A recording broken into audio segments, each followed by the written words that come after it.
Alright, don't mind the crazy, but I was not planning on filming this, but I took a test this morning, and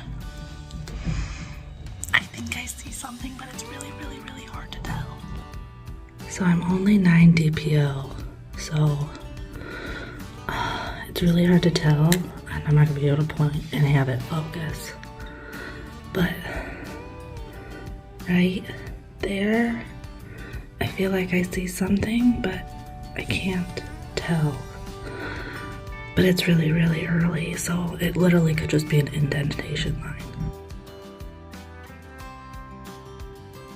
Alright, so it's later in the day. I actually had an appointment today to help someone clean their house, but it's 10 DPO. I still see, this one seems darker. Definitely seems, oh, but it's so hard to tell. I don't know. Let me grab yesterday's. Alright, so yesterday's, today. I definitely feel like you can see that.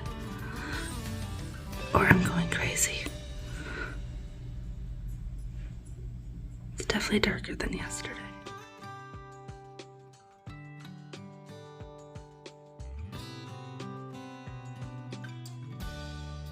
So, I am 12 DPO, I think.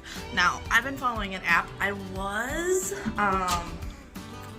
using ovulation tests for the past 5 months, and they weren't working. Well, it's not that they weren't working.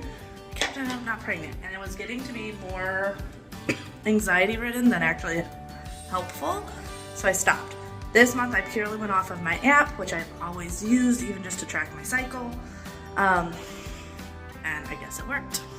So I'm pretty sure I'm 12 DPO, but that is without ovulation test this month. But I want to show you so far what I've been tracking in the line progression.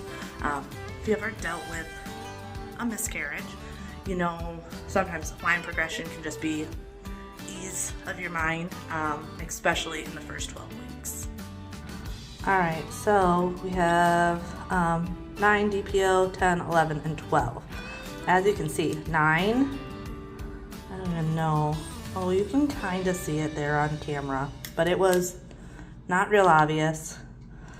10 was a little bit better, but still on camera, like, oh, there you can see.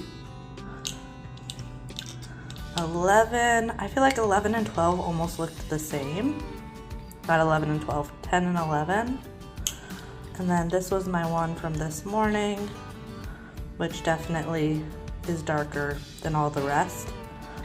I'll still probably test for a couple more days just to see if I get a line stealer, or they say your hormones should double every 48 hours. So just to make sure that the line is getting darker. Like I said, it's just a peace of mind thing. Alright, so here's today's test. This one down here. Don't mind me doing projects around the house. My nails are dirty. So it's definitely darker than yesterday. I don't know how many days I'll do this, but right now it's just peace of mind to see it getting darker. Alright, so I'm very excited about today's test because there's a huge difference, which just puts me at ease. So I'm going to show you yesterday's compared to today's. This one makes me happy. So obviously yesterday's is on top, and then today's is on the bottom. Look how good that looks.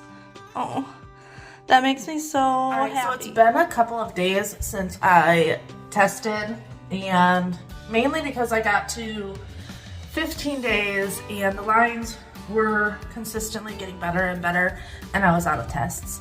And I told myself I wasn't going to buy more tests, and then bought more tests today. I only bought 2 more, but today would be 18 DPO, and I was just curious to see what the line was looking like, if I would get more of a dye stealer or anything like that. I don't know, there's something that brings comfort seeing these tests, so I'm not going to test forever, I swear, but they do make me feel better, so I'm going to quickly show you these. Alright, so here is all the tests starting from the very first one where I felt like, oh, it doesn't want to focus. This very first one where I felt like I saw the faintest of lines. I feel like you can see the lines more now that these are older. And then 10, 11, 12. Yeah, let's try this. There we go. I turned the flash off. It seems to be better.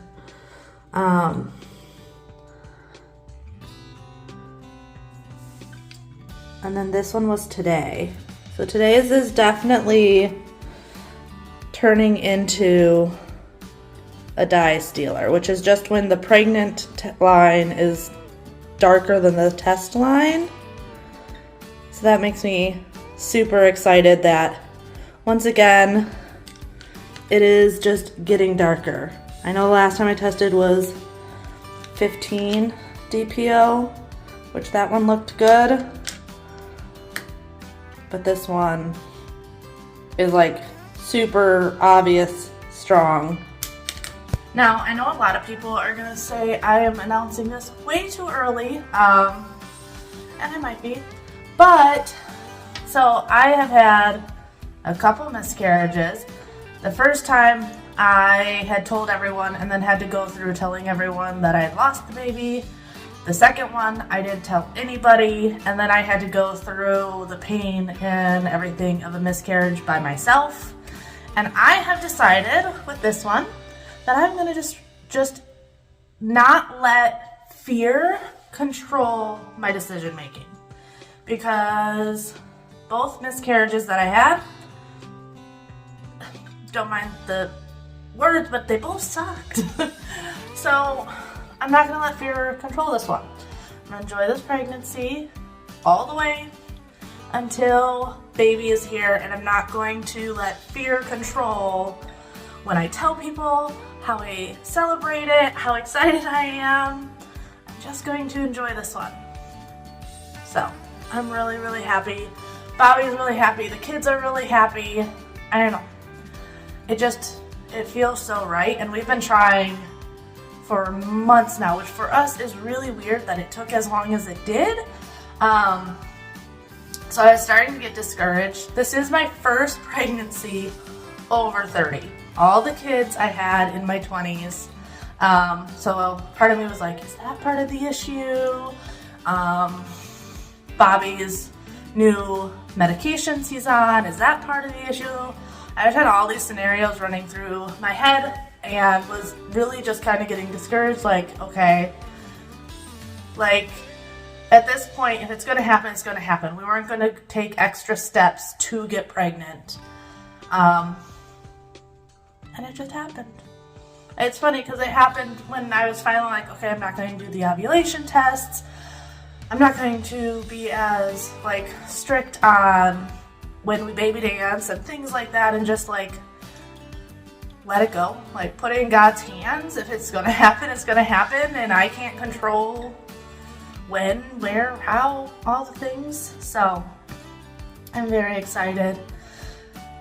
Now we get to start thinking about the nursery and all the things. One big difference with this one, though, compared to the rest of the kids, is we are not finding out the gender. We found out the gender with all three of the other kids, and we've decided this will be our last baby. We know that. And we've never done a surprise gender. It's just going to be, change it up a little bit. I know I'll be having a C-section this time because I've had 2 C-sections already. So Xander was natural, Bjorn and Freya were C-sections, and after Freya, Bobby and I decided that when we try again, that I would just do a C-section, because dealing with laboring and then going in for a C-section can be a lot, and I've heard is a lot harder than if you just have a scheduled C-section. So this one's gonna be a scheduled C-section, and I just really wanted some surprise up there, since we won't be surprised when the baby comes. It's gonna be go in, a couple hours later, baby. But at least finding out the gender will be exciting. And we already have names picked out, so it doesn't matter if it's boy, girl. Part of me wants it to be a girl only because That way Freya and her can share a room. I love when kids share rooms. I think their relationships are stronger. There's just a lot of benefits to it. But it's a boy, and we'll be happy no matter what. Like, I don't care. I don't care what this baby is. It's already very, very much wanted and loved, and I'm excited for this new chapter. But I'm gonna let you guys go. I'll see you Friday. Bye.